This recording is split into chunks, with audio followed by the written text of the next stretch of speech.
and gentlemen, Eddie Kadi!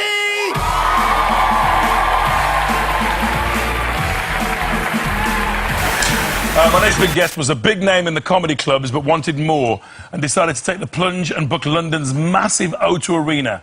It paid off as pre-sale tickets sold out in just 12 hours.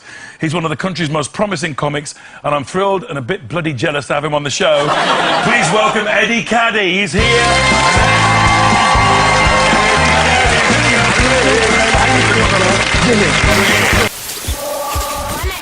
I beg you, boss, that's a freestyle, man. Eddie, why do you do this to me? Can't you see the sign? It's a double yellow line.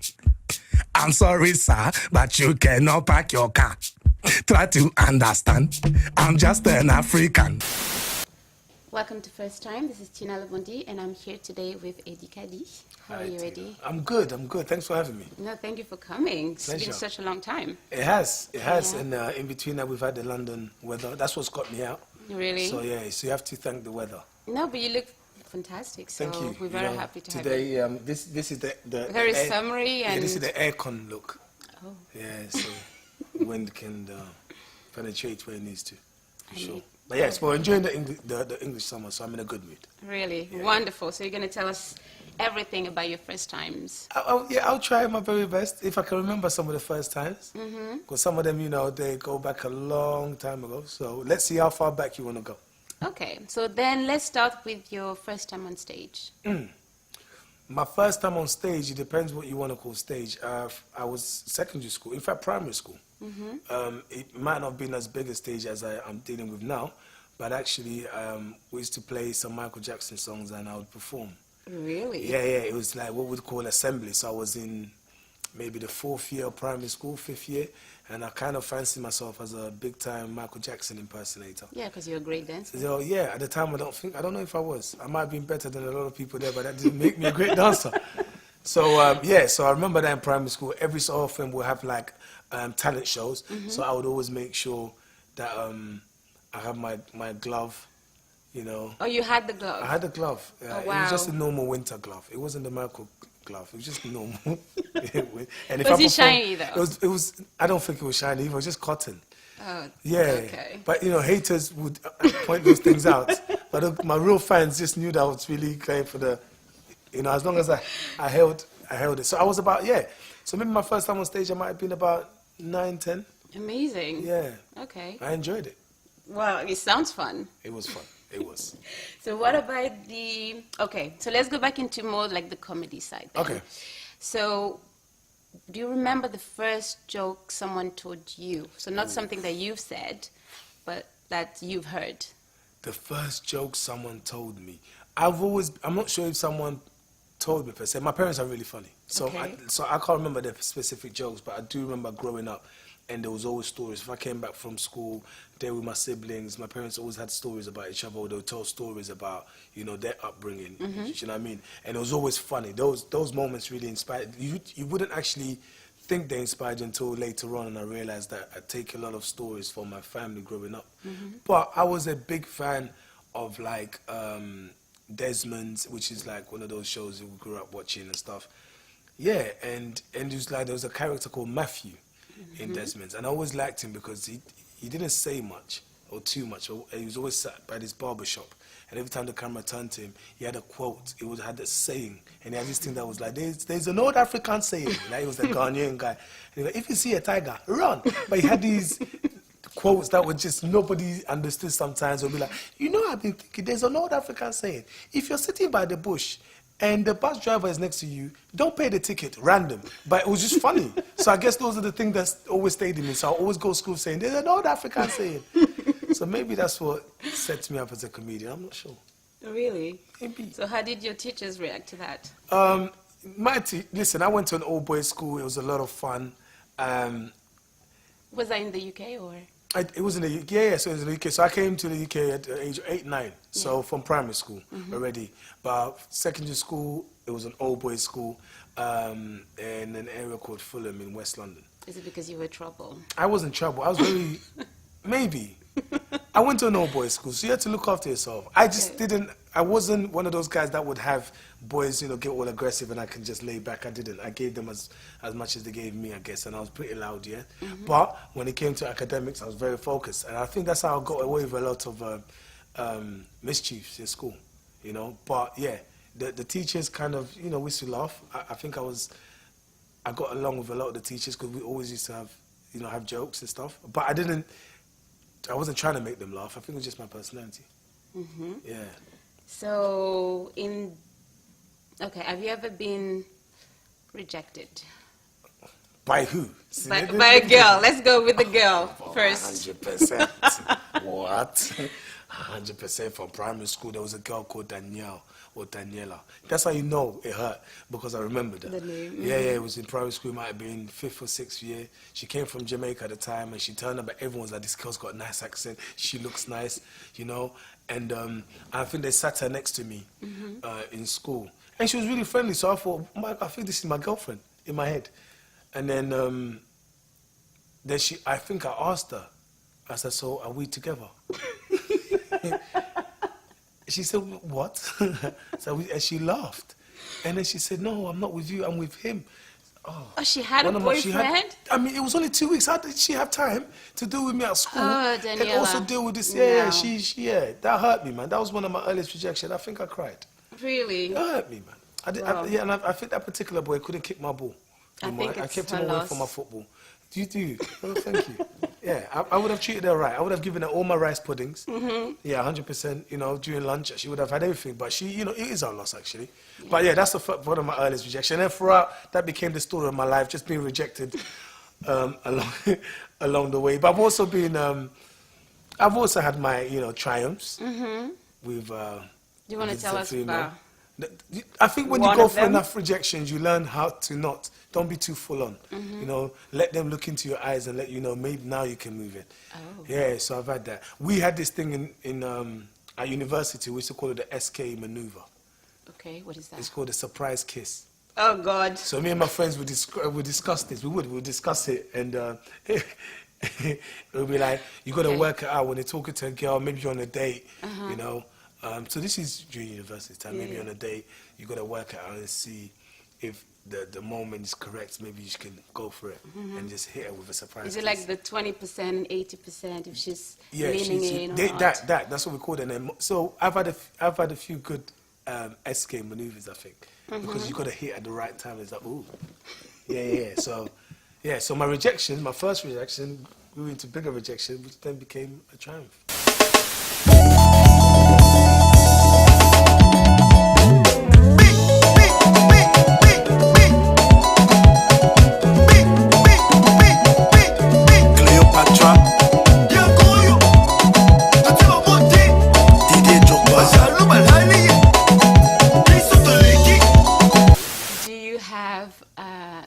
Dance move? Do I have a dance move? Because I've seen you on the dance floor quite often. Have you? And you were very good. So I was wondering if there's like one specific dance move that you usually do when you first hit the dance floor. Do you know what? It's changed over the years, you know. I was as young as 3, 4 in Congo, and I used to dance. Like my mom would go to church because, as you know, Congolese dances, they're very, what's the word? Suggestive. They're very inviting.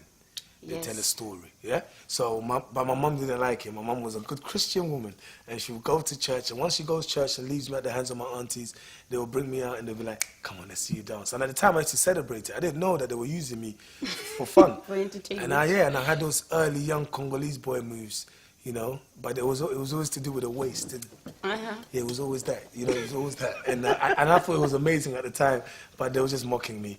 So I think I've continued that over the years. So whenever I go on the dance floor, the first thing is maybe... that's the trial. Yeah, you just kind of start. And then whatever comes afterwards, whether it will be a little azonto or a little, you know, shaku now. Yeah, but you start with Congo. Always start with Congo. Yeah, always start with a little ndombolo. I see. Yeah, a little makosa. That's mine. I think that's mine. Definitely. Okay. Now, for those people who are usually confused when you hear Africans making crazy sound effects, that's just how we are. Africans have 2 sound effects. One is the other is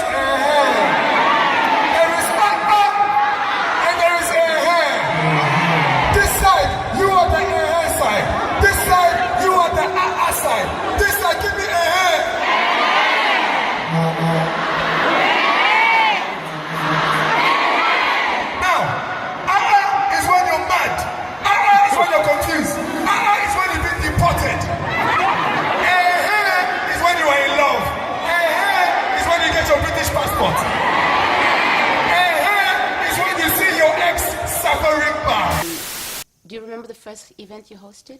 The first event I hosted was, that's a good question. I remember the first time I traveled in 2006. I would love to hear about that too. Yeah, but the first event I hosted abroad or in general?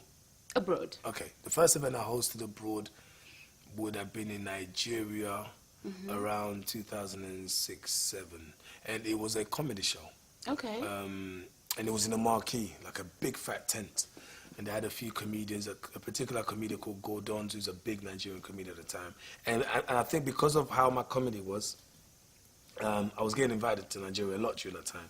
I was very nervous, because then you think here you're funny, then you go over there and they think you're just a Londoner.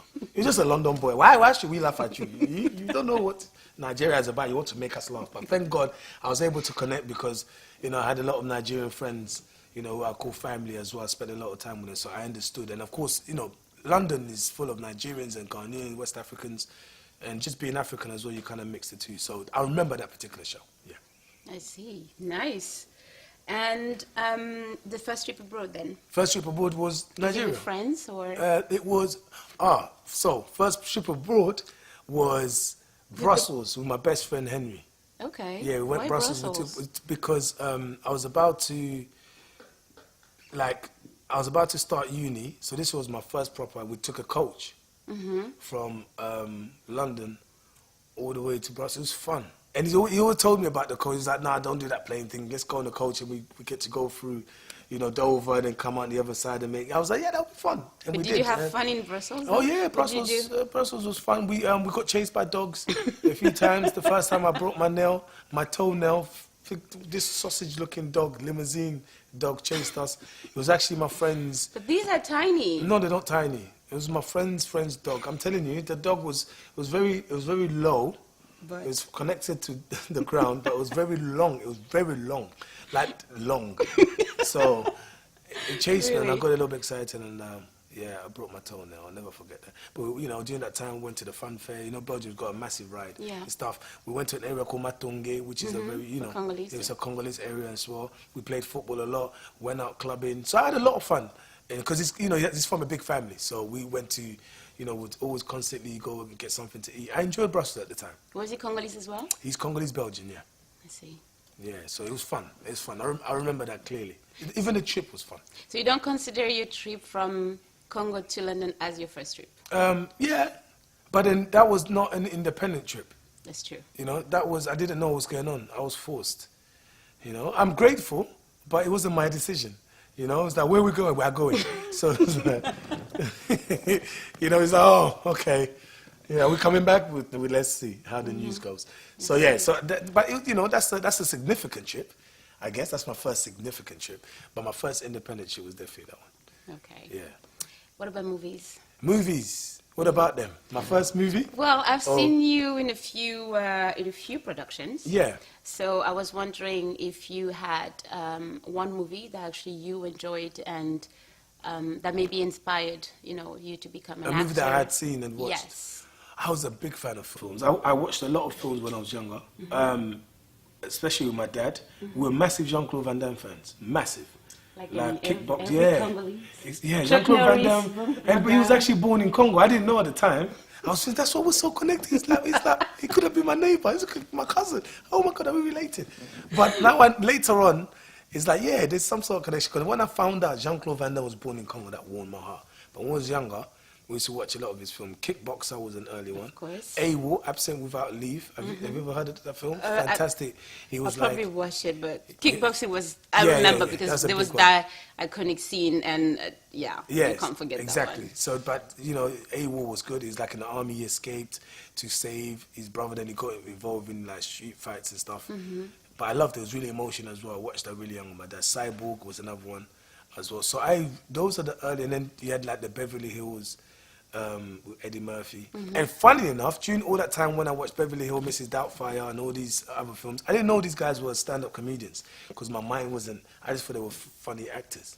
That's how I enjoyed them until much later on. So yeah, I guess they inspired me in a way, yeah. I see. Yeah.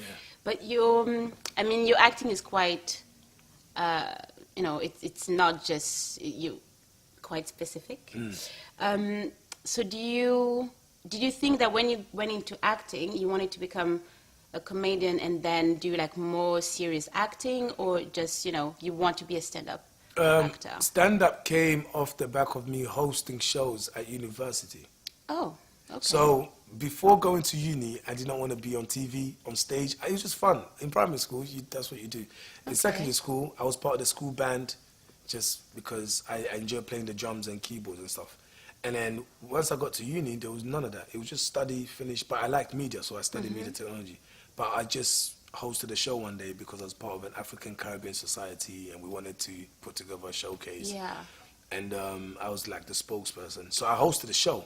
And it was fun, and I kept hosting different university shows and stuff. So there was nothing about me becoming a comedian, an actor, presenter. I didn't have that ambition. It's just something that grew in me. Finished uni, I was still enjoying it, and then someone said, try stand-up. So Really? acting was even further down the line. Yeah. Acting was a result of me being a stand-up comedian.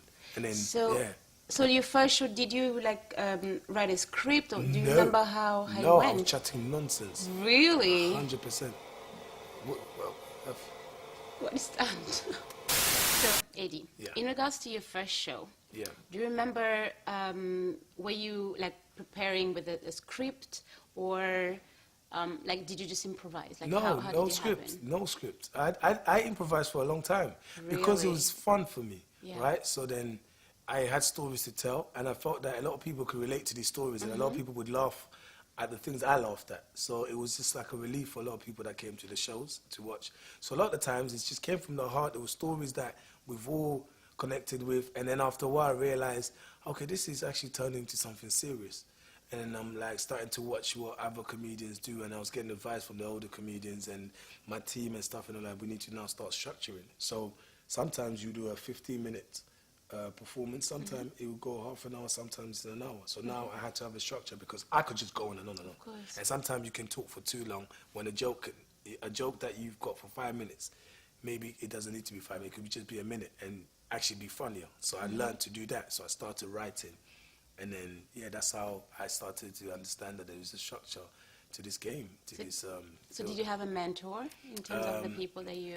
I think I had a few mentors. I don't think at the time it was like a can you be my mentor type of thing. But I had a few people when I was doing stuff like Richard Blackwood, who's an amazing comic. We'll just have conversations about where he's gone through in his career and what I should try and avoid. And Angela Ma, who's an amazing comedian, a writer, so she taught me the structure of writing as well and stuff. And then, just along the lines of a few other people that I bumped into, but those are the names that actually ring a bell. But also the team that I was a part of, Black Grape, when I was like, getting to that stage of where I was being recognized for my work, we'll constantly have a conversation within ourselves, and we'll always improve each other. There'll always be that honesty. I've done a performance, and my manager will come to me and be like, yeah, we need to change this, don't do that, and we really created our own lane just having conversation between us. So it was really important to also have your team that are able to give you feedback. Nice. Yeah. Do you remember the first thing you bought with your first salary? My first salary was, I worked at a supermarket. I was 16. And I bought a keyboard because I loved playing keyboard at the time. And I bought a computer for the house. Oh, nice. Yeah, and I bought myself a pair of trainers. I remember that clearly because I was looking at this keyboard for a long time thinking, man, when I get paid. Man, when I get paid. So I remember that clearly, It was fun. So that keyboard, I had it for a long time. And I think I gave it to my little brother eventually. And that computer picked up a virus. And it slowly died. It just slowly died. But I used it enough. By the time I got to uni, I was good with computers because of that computer. So and I don't know where those trainers are. No? No, they're somewhere. It's not this one? If they were, I'm a very good cleaner. But no, they're somewhere going through the recycling process. Really? Yeah, for sure. I see. Well, thank you so much for coming today. My pleasure. Thank you for having me. And, well, I look forward to coming to your next show. This is my first time, so I'm glad. You're invited to any show, anytime. Yay. You've heard it. It's a promise. Thank you, Eddie. My pleasure. Merci, ma chérie. Moi. Moi.